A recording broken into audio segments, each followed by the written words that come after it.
The call came through at 1:30 a.m. while I was elbowed deep in the guts of a seized bearing that had shut down the main turbine at Great Lakes Industrial Processing. My phone buzzed against my hip through my coveralls. I ignored it. Then it buzzed again. I pulled off my work gloves and checked the screen. Jason Caldwell, the new general manager, calling from his warm bed while I was lying on cold concrete, trying to save his production line. My name is Daniel Harper. I am 56 years old, and I have been turning wrenches on industrial turbines for 28 years. What happened next taught me the difference between being valued and being expendable. I almost did not answer. Because when you are dealing with a bearing that is locked up tighter than a bank vault on a turbine worth millions, phone calls feel less important than the metal screaming under your flashlight. But nearly 3 decades of being the person they call when everything is going to hell conditions you to pick up when management calls, even at 1:30 in the morning. I answered the phone, trying to keep the annoyance out of my voice. Jason did not even say hello. He immediately stated that he needed to inform me of a company restructuring decision.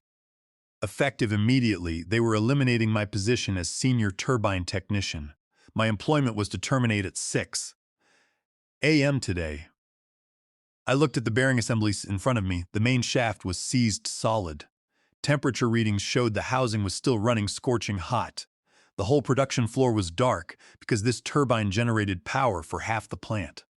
Sarah Jenkins, the plant manager, was standing nearby looking desperate because I was literally the only person in the building who knew how to rebuild a vintage turbine of this size. I told Jason that I understood, keeping my voice steady. I told him I would inform Sarah that he would be handling the turbine repair since I would not be an employee in 4 hours. There was a long silence. I could hear him breathing through the phone. He asked what turbine repair I was talking about.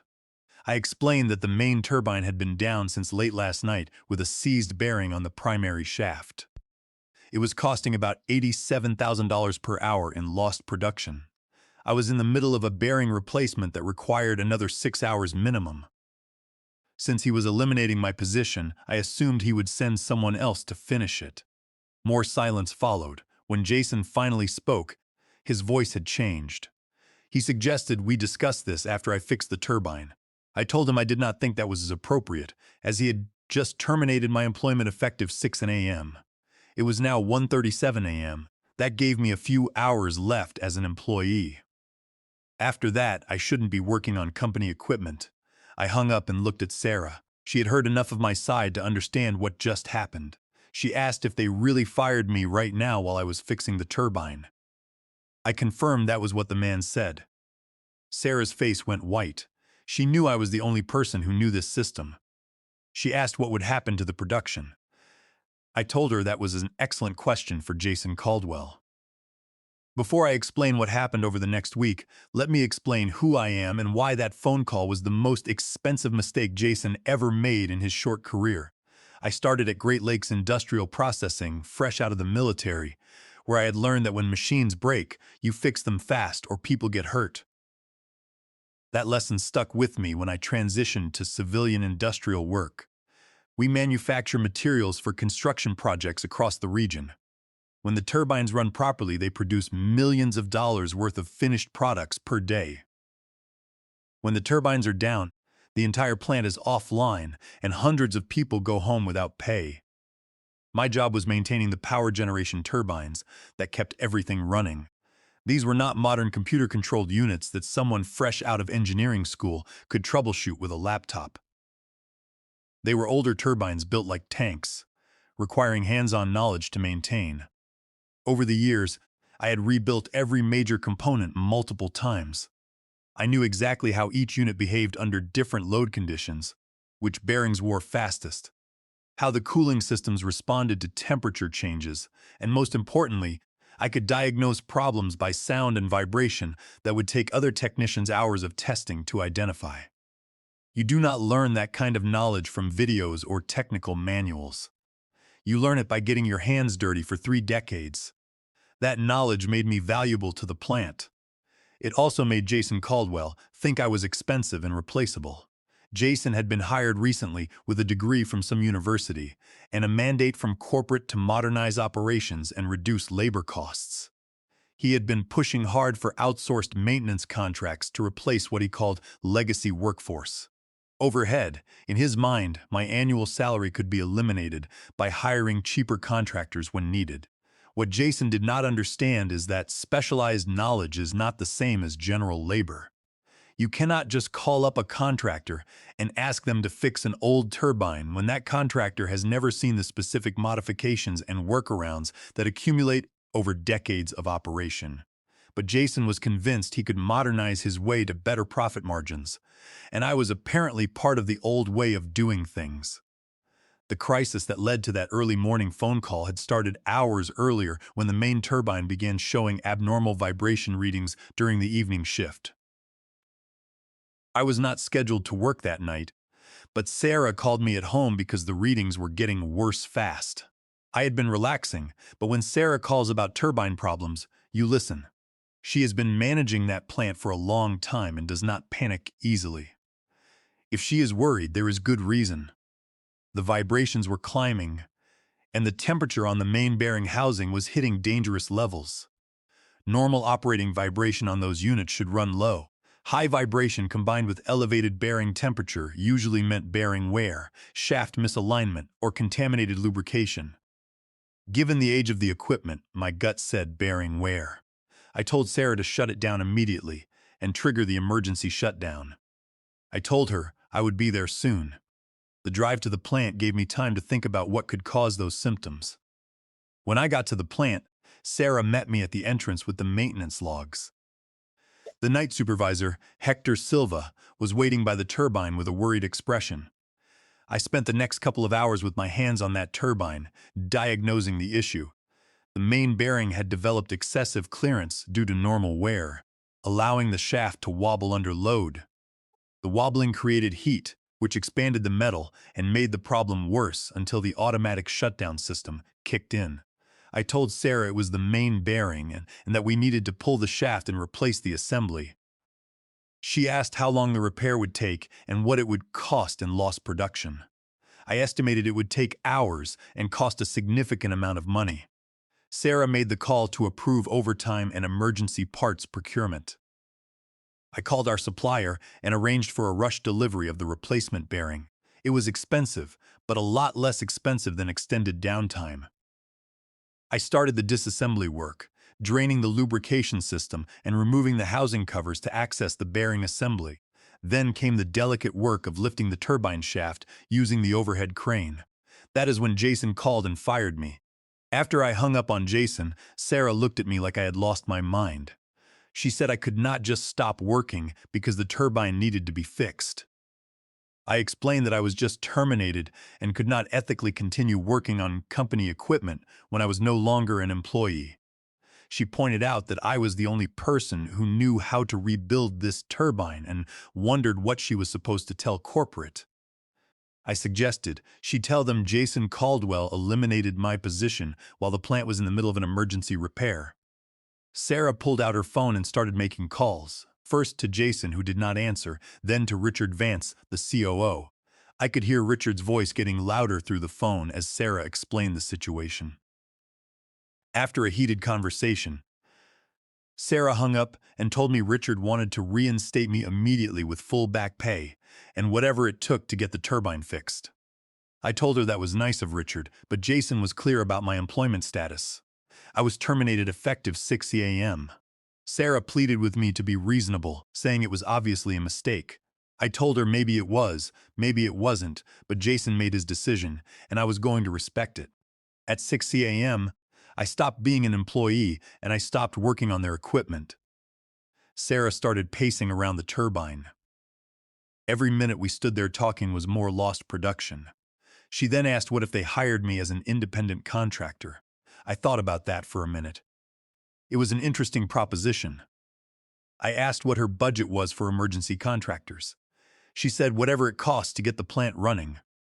I quoted her my standard emergency contractor rate, which was significantly higher than my employee rate, with an 8-hour minimum payment in advance. It was still cheaper than keeping the plant offline. Sarah did not hesitate. She agreed and said she would have accounting cut me a check right then. I added one more condition. As an independent contractor, I work by my own schedule and methods, no interference from management. I fix the turbine my way, or they find someone else. She agreed and just wanted the plant back online. At 5:45 a.m., Sarah handed me a company check. At 6 a.m. sharp, my employment officially ended.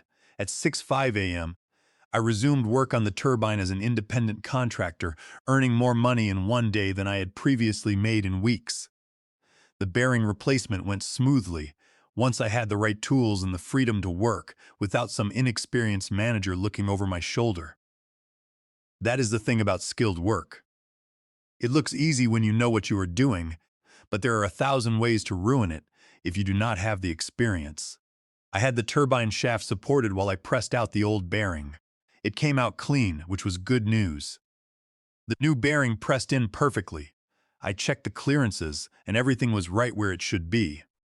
Then came the careful work of reassembling everything with proper torque specifications. Miss that sequence, and you will have the same problem again soon. By the early hours of the morning, I had the mechanical work finished and was ready to start the lubrication system. You cannot just dump oil into the system and fire it up. The lubrication has to be circulated and heated gradually to prevent thermal shock. While the lubrication system was warming up, Sarah came over to check on progress. I told her we should have power restored soon. She mentioned that corporate had been calling constantly asking for updates, and that Jason had been trying to call me all morning. Richard Vance wanted to talk to me too. I told her I was focused on getting the turbine running, which was what they were paying me to do. The startup sequence began, and I brought the turbine up to speed, gradually while monitoring vibration and temperature readings. Everything was normal. By noon, the production floor was back online, and the plant was running again. Sarah was visibly relieved. She thanked me and asked if I would consider coming back as their head of maintenance. I appreciated the offer, but told her the contractor arrangement was looking pretty attractive. Later that day, my phone started ringing. Jason Caldwell, Richard Vance, and someone from corporate human resources all tried to reach me. I let them all go to voicemail while I finished documenting the repair work. Jason's voicemail claimed there had been a misunderstanding about my employment status. Richard's message was more direct, stating Jason made an error in judgment, and they wanted to make it right. But the most interesting call came from a plant manager at another facility who had heard I was doing independent turbine maintenance work. He had a vintage turbine that was giving them problems and asked if I would be available for a consultation. Word travels fast in industrial circles. By the end of that week, I had gotten calls from several different manufacturing plants. When someone finds a specialist who can solve problems that stump everyone else, that information gets shared.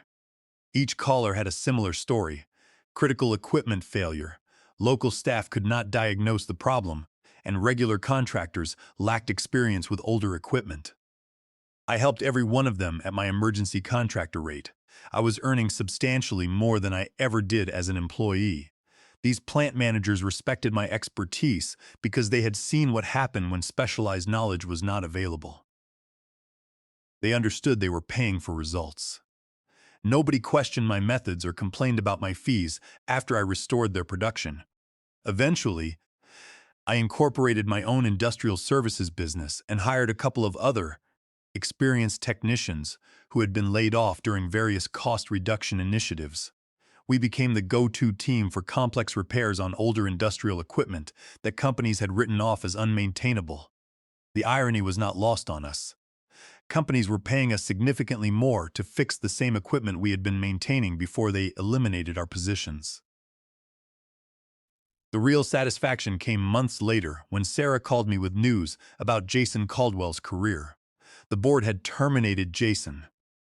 They calculated that his cost-cutting decisions had ended up costing the company millions in direct losses. The turbine downtime was just the beginning. Clients reduced their contracts after hearing about maintenance staffing problems, and the company had been paying premium contractor rates for repairs that used to be handled in-house. Jason's expensive lesson had ripple effects. When you eliminate experienced maintenance staff, you lose their institutional knowledge, their relationships with suppliers, and their ability to prevent small problems from becoming big problems. Without that knowledge base, minor issues were becoming emergency repairs, which cost 10 times more than preventive maintenance. Richard Vance was taking over as interim general manager and specifically asked Sarah to reach out to me about a consulting arrangement. Soon after, I was sitting in the conference room across from Richard, discussing a formal maintenance contract. Richard admitted Jason's approach was wrong, and the company paid a heavy price for his mistakes. They offered a generous retainer for priority response and consultation, plus hourly rates for actual repair work. The retainer alone was substantial, but the most satisfying part was the respect. Richard understood that specialized expertise has value that goes beyond simple labor calculations. When you eliminate that expertise, you are not cutting costs. You are transferring those costs to emergency situations where they become much more expensive. Our business grew and we took on apprentices to pass down our knowledge. Teaching them reminded me why this work matters. We are keeping American manufacturing running. The skills we use are the foundation everything else is built on. Jason Caldwell thought he could replace decades of experience with cheaper alternatives, but he discovered that institutional knowledge is infrastructure. When you eliminate it, you create vulnerabilities that show up at the worst possible moments. The most dangerous thing to eliminate is the specialist who quietly keeps everything running. Because specialized knowledge walks out the door with them and becomes available to everyone except you. Shane wanted to modernize by eliminating experienced workers, and I helped him achieve that goal. What he learned was that modernization without expertise is just expensive chaos, and the real value of knowledge is measured by what someone loses when they don't have access to it. When you fire the person who knows how everything works, you become the problem that needs solving. Costs disappear when you cut them, but investments disappear when you need them. The fallout from that single night extended far beyond a temporary production shutdown and my unexpected transition to independent contractor. Jason Caldwell was not just an incompetent manager, he was a desperate one. When Richard Vance and the corporate board started digging into the financial discrepancies surrounding the turbine failure, Jason realized his career was on the verge of imploding. He had authorized the elimination of my position without proper corporate oversight, and worse, he had tried to cover his tracks. A few weeks after my new company, Turner Industrial Services, was up and running, I received a certified letter in the mail from Great Lakes Industrial Processing's legal department.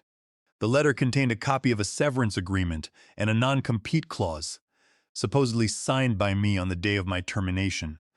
The document claimed I had agreed not to work on any industrial turbines within a 500-mile radius for 2 years, and that I accepted a meager 2 weeks of severance pay as full compensation. There was only one problem.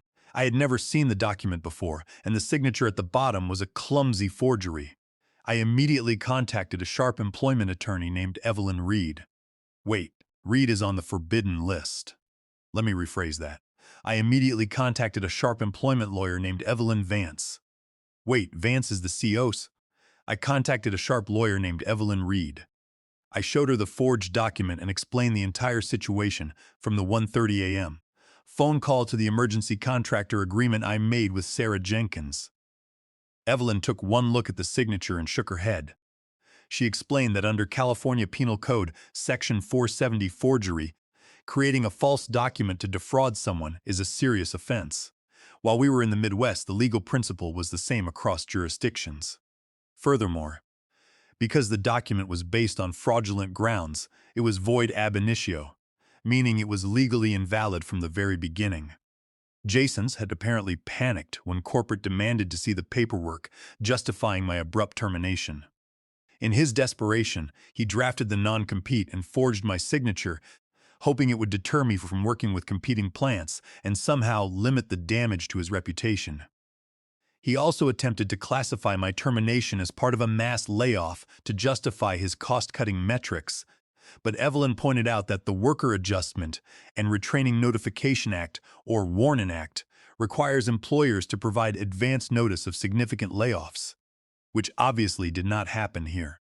Evelyn drafted a blistering response to the corporate legal department, attaching copies of my emergency contractor agreement and highlighting the forged signature. She explicitly stated that Jason Caldwell had committed fraud and that any attempt to enforce the fabricated non-compete would result in immediate litigation. The response sent shockwaves through the corporate headquarters. Richard Vance personally drove down from Chicago to meet with me and Evelyn. He looked exhausted. He explained that the board was already investigating Jason for breach of fiduciary duty. By prioritizing short-term cost reductions over the long-term stability of the plant, Jason had actively harmed the company's financial interests. The forged document was the final nail in the coffin. Richard assured us that the company was dropping all claims regarding the non-compete and offered a substantial settlement to avoid a public lawsuit over the forgery. I accepted the settlement, which provided the seed capital I needed to expand Turner Industrial Services even further.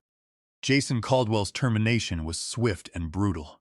He was escorted out of the building by security, his access badges revoked, and his company laptops seized for evidence.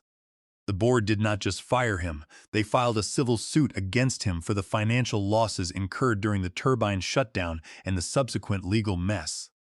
He had tried to build a reputation as a ruthless cost cutter, but instead he became a cautionary tale in industrial management. His degree and academic theories were useless when faced with the reality of heavy machinery and the people who keep it running. Meanwhile, my business was thriving. The demand for specialized maintenance on older equipment was higher than I ever imagined. Many plants were realizing the dangers of relying solely on modern, digitized systems or generalized contractors. They needed craftsmen who understood the mechanical soul of the machinery. We expanded our team, bringing on more veterans of the trade who had been cast aside by short-sighted management. We created a comprehensive training program, ensuring that the institutional knowledge we possessed would not be lost to time.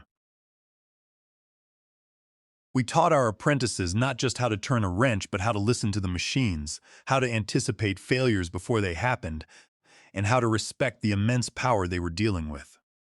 One evening, about a year after the incident, I was at the shop with my team, celebrating the successful completion of a major overhaul project for a new client. Sarah Jenkins had stopped by to drop off a contract renewal for Great Lakes Industrial Processing. She was smiling, looking more relaxed than I had seen her in years.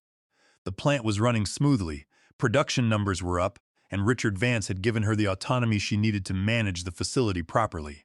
She raised a glass and made a toast to the 1:30 a.m. phone call that changed everything. We all laughed. It was true. That phone call, born of arrogance and ignorance, had inadvertently launched a highly successful business and forced a major corporation to reevaluate how it treated its most valuable assets. The industrial world is changing, but some things remain constant. Machines will always break, and they will always need skilled hands to fix them. The modernization of manufacturing should enhance human expertise, not attempt to replace it. Those who forget that lesson are destined to repeat Jason Caldwell's mistakes. They will find themselves standing in the dark, surrounded by silent machinery, wondering why their spreadsheets cannot generate power. And when they finally pick up the phone to call for help, they will find that the expertise they discarded now comes with a premium price tag. The story of that seized turbine became a legend in the local industrial community, a reminder that true value is measured not by how much you cost, but by what you can accomplish when everything is on the line.